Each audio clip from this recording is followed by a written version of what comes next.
baru nanti saya ngekor juga apa yang sudah disampaikan hambanya. Ya, nanti beberapa yang sudah saya catat di sini, tolong 2 orang mempersiapkan, saya bagi-bagi ya. Yesaya 42 ayat 3 ini udah biasa, tapi mungkin saudara tidak tahu di mana letaknya. Ini 2 orang, jangan semua, ada bagian-bagiannya. Terus Yesaya 55 ayat 6 juga udah sering, tolong yang sana. Halo, ya, yaitu yang 2 orang ya. Ya, biar ya, Yesaya 55 ayat 6 ya, biar berbagi. Terus nanti Yesaya 5 ayat Yesaya 9 ayat 5. Ini dua orang ya. Dua ya. Ya. Ingat tugasmu. Yesaya 9 ayat 5. Terus di sini 2 orang ini, tolong yang baju merah sama ini. Kejadian 17 ayat 1. Ya. Terus 2 orang di sini Ayub 11 ayat 8, ingat. Ayub 11 ayat 8. Dan termasuk Ibrani 6 ayat 13. Itu bagian kalian 2. Ingat dulu. Catat, sudah? Catat. Saya kasih pulpen tadi. Saya ulangi, ayat 11 ayat 8, Ibrani 6 ayat 13. Ya. Saya tambah sedikit lagi dari Mazmur, saya ambil Mazmur 113 ayat 43 itu ya. Itu satu setting, satu bagian. Aduh. Ayat 11 ayat 8. Terus Ibrani 6 ayat 13. Ada pulpen di situ. Ya, Ibrani 6 ayat 13. Saya tambah satu lagi. Mazmur 113 ayat 4. Biar jalan kapal itu. Terus yang kanan yang kiri 2 orang. Ya ini Kumar sama ini yang satu. Kejadian 21 ayat 33. Ya, ini luar biasa ini. Kita baca ini secara cepat. Terus yang ini 2 orang. Ya, Keluaran 20 ayat 5. Ya, ini klop ya. Keluaran 20 ini satu paket ya, Keluaran 20 ayat 5. Terus yang ini 2 orang ya. Tolong ya, 2 orang. 2 Korintus ya, kedua Korintus 3 ayat 6. Ditulis dulu biar ingat, ini pulpennya. Tadi sini ya saya berapa, Pak? Itu kan. Tadi saya kasih bagi-bagi. Apa ini? Yesaya. Yesaya 42 ayat 3. Ya, sudah. Itu biasa saya sebut-sebut. Kedua Korintus 3 ayat 6. Tulis, dan satu lagi Yosua 3 ayat 10. Biar lengkap ini semua satu pembahasan. Apa tadi? Apa kitab mana saya suruh tadi?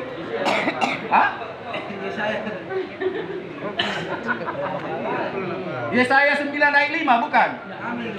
Terus setelah itu Kejadian 17 ayat 1. Kejadian 17 ayat 1. Tulis dulu baru buka. Biar ini memang otak kita udah mulai betul. Terus ini ya Matius 2 ayat 10. Ditulis dulu. Oke. Udah. Sudah? Oke, yang kanan saya inilah ambil ini yang kanan saya ini.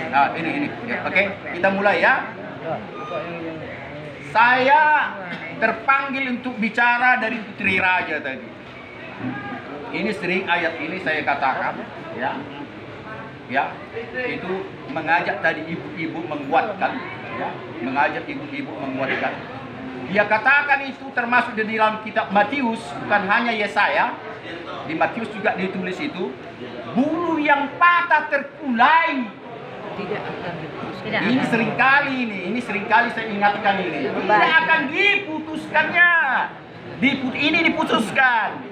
Sedangkan yang terkulai masih di situ dia berputar-putar begitu. Itulah saudara dan saya. Ingat. Terus dia katakan dia akan beban lebih daripada dibalut. Dibeban itu makanya lebih kuat sebelum patah. Luar biasa. Lebih kuat dari sebelum patah.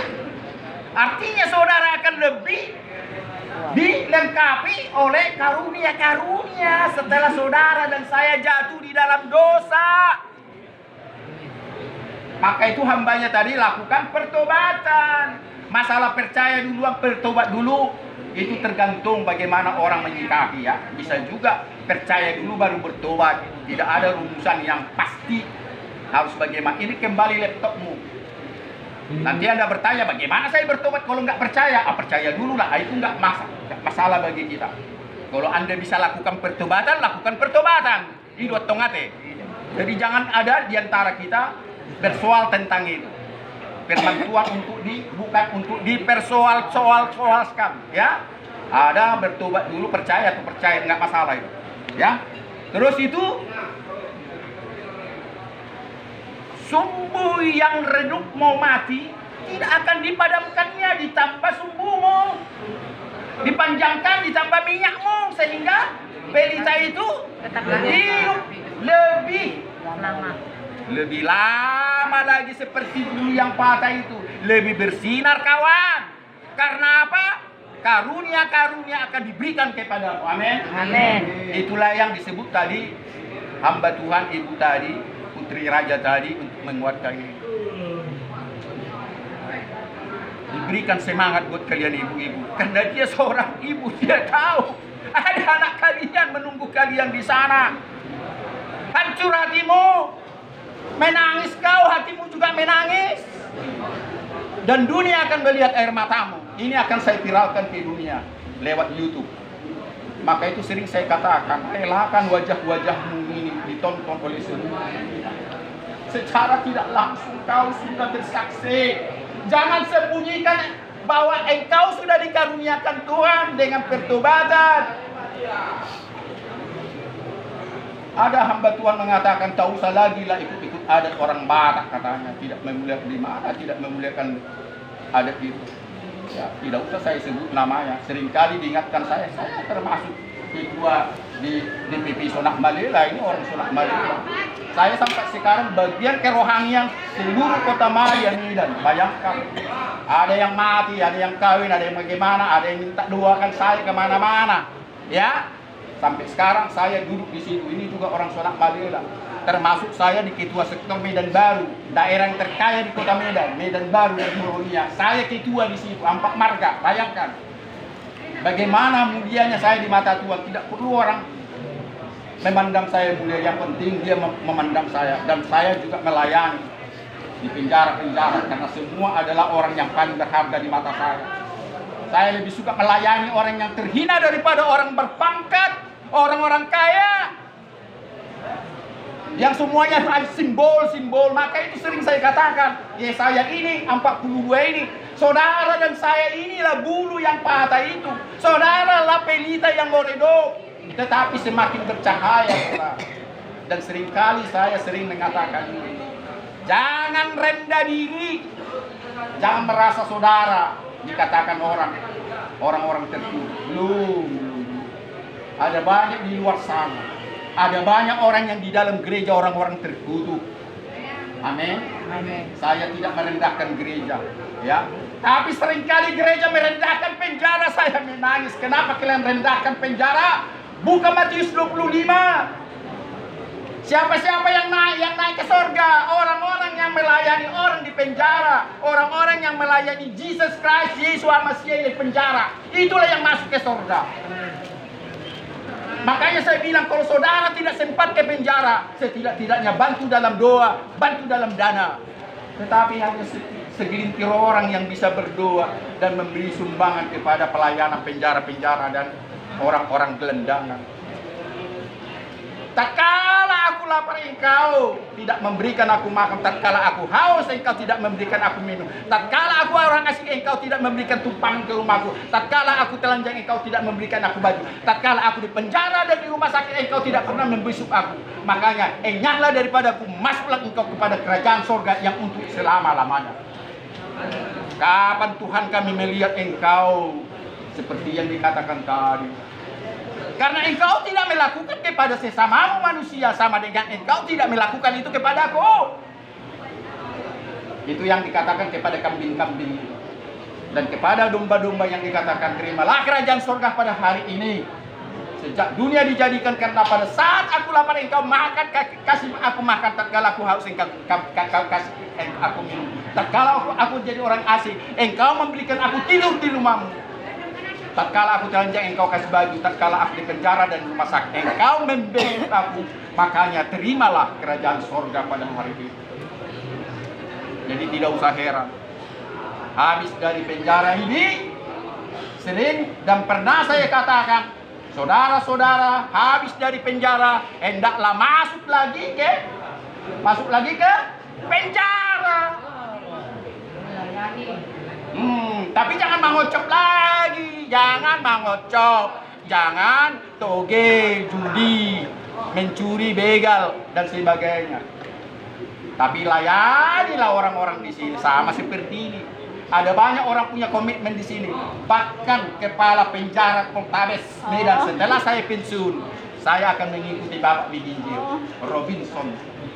Bapak Robinson, sebentar lagi beliau akan pensiun.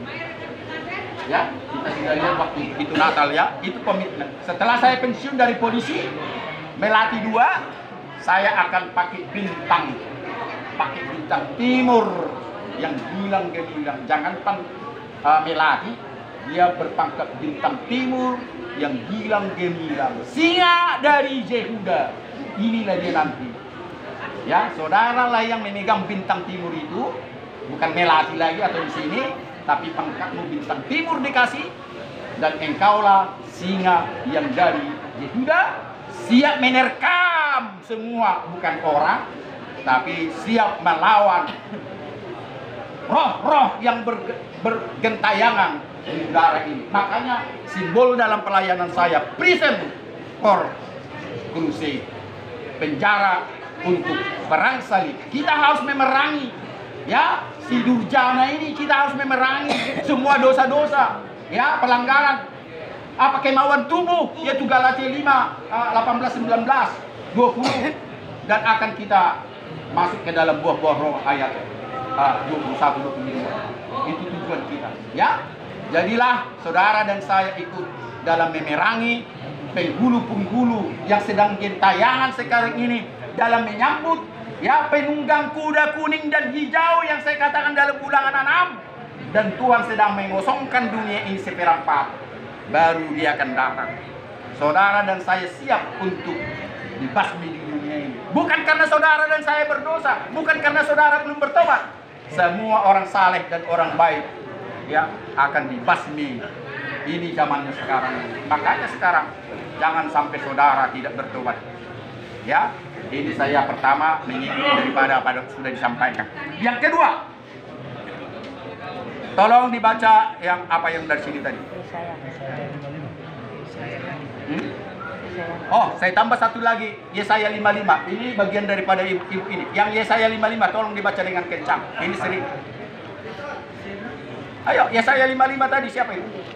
Ayo kencang. Carilah Tuhan selama ia berkenan ditemui. Berserulah kepadanya selama ia dekat. Carilah Tuhan selama ia berkenan ditemui.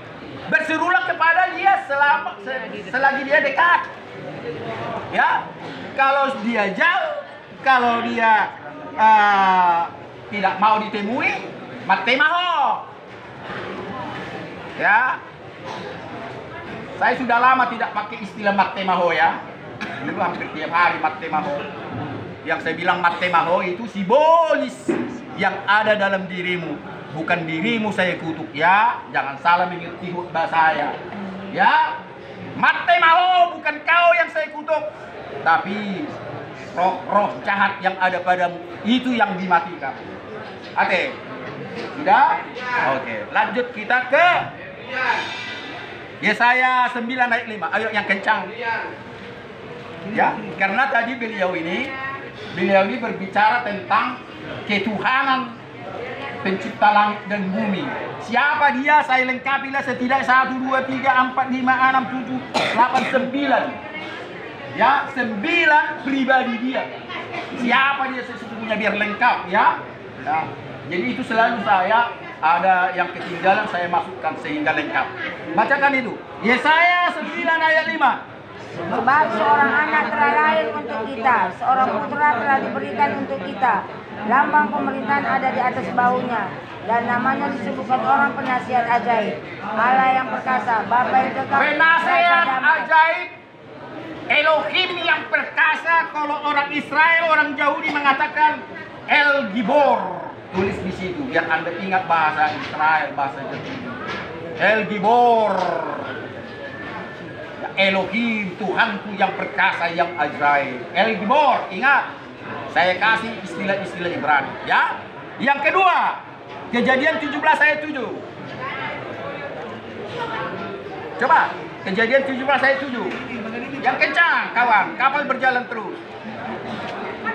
Kalau 20 menit istirahat, ya. Oh iya Pak Pendeta. Yang kencang, kawan. Saya 63 tahun, kau baru 20 tahun. Mana suaramu? Kuat.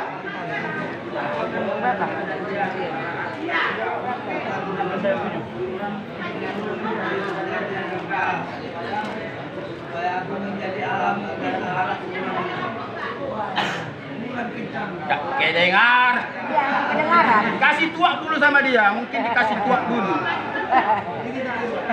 Atau kasih tambel dulu dia, B1, B2, B3, yang 4. Di meja. Ayo sekali lagi kawan, gak kedengaran kemari. Karena kami mau dengar. Ayo, yang kuat, yang kuat. 3 ya. Aku akan mengadakan perjanjian antara aku dan keturunanmu turun-menurun menjadi perjanjian yang kekal, supaya aku menjadi Allahmu dan Allah keturunanmu. Iya, di sini dia perkasa. Ya, turun temurun. Itulah yang disebut El Shaddai.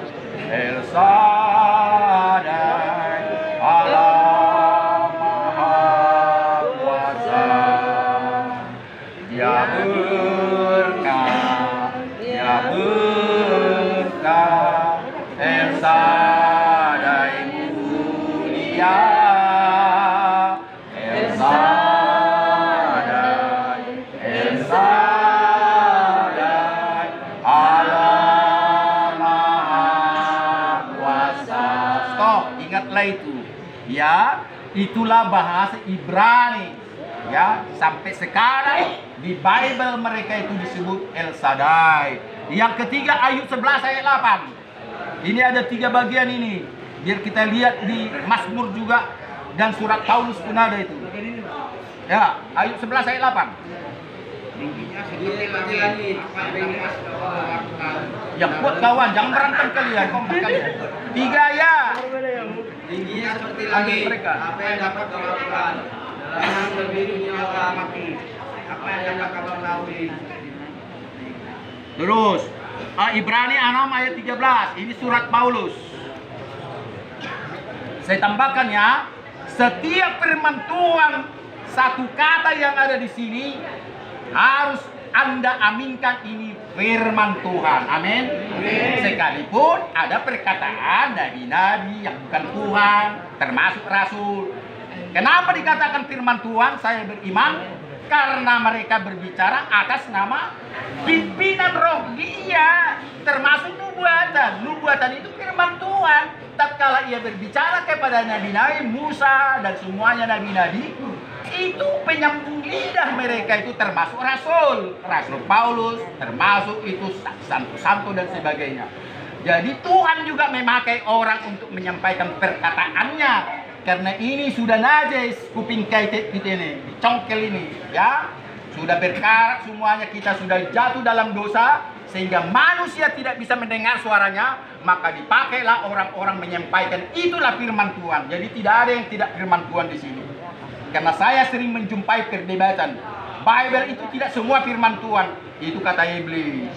Tapi percayalah, setiap perkataan di sini adalah firman Tuhan. Lanjut. Sebab ketika Allah memberikan janjinya kepada Abraham, dia bersumber demi dirinya sendiri, karena tidak ada orang yang lebih tinggi daripadanya. Ya, dia maha tinggi. Bahasa Ibraninya itu El Elyon, El itu Elohim, El Shaddai, Elohim Shaddai, ya. El Gibor, Elohim Gibor. Ini El Elyon, Elohim Elyon. Itulah dia Tuhan yang maha tinggi. Terus Kejadian 21 ayat 33. Kejadian 21 ayat, ya terus. Lalu Abraham menanam sebatang pohon tamariska di Beerseba dan memanggil di sana nama Tuhan, Allah yang kekal. Ya, ini Allah yang kekal, Elohim yang kekal. Kalau bahasa Ibrani El Olam, Elohim Olam, L-nya itu disingkat, Elohimnya itu disingkat Elohim Olam, ya. Udah itu Keluaran 20 ayat 5. Ayo. Tetapi jika engkau membuat bagiku mezbah dari batu, maka dapat engkau mendirikannya dari batu pahat. Sebab apabila engkau mengerjakannya dengan beriuk, maka engkau melanggar kekudusannya. Itu dia cemburu. Ya, Tuhan kita maha cemburu. Jangan kau bikin batu pahat dan engkau akan menyembah dan beribadah kepadanya. Saudara tahu enggak? Ini kejadian Keluaran Imamat bilang ulang sampai mana ya? Ini terlalu panjang saya bilang. Itu dulu dikhususkan kepada bangsa Israel, orang Yahudi. Karena hanya orang Yahudi lah, orang Israel lah yang mempunyai Tuhan yang hidup. Ingat ini. Di luar itu tidak. Orang Mesir, orang ini termasuk bangsa Arab itu dewa-dewa. Ya, semua dewa. Sampai nabi terakhir semua bangsa menyembah dewa-dewa. Baru di dalam Injil ini kita terbukti Allahnya, Tuhannya orang Israel adalah pencipta langit dan bumi, hanya satu. Sedangkan dewa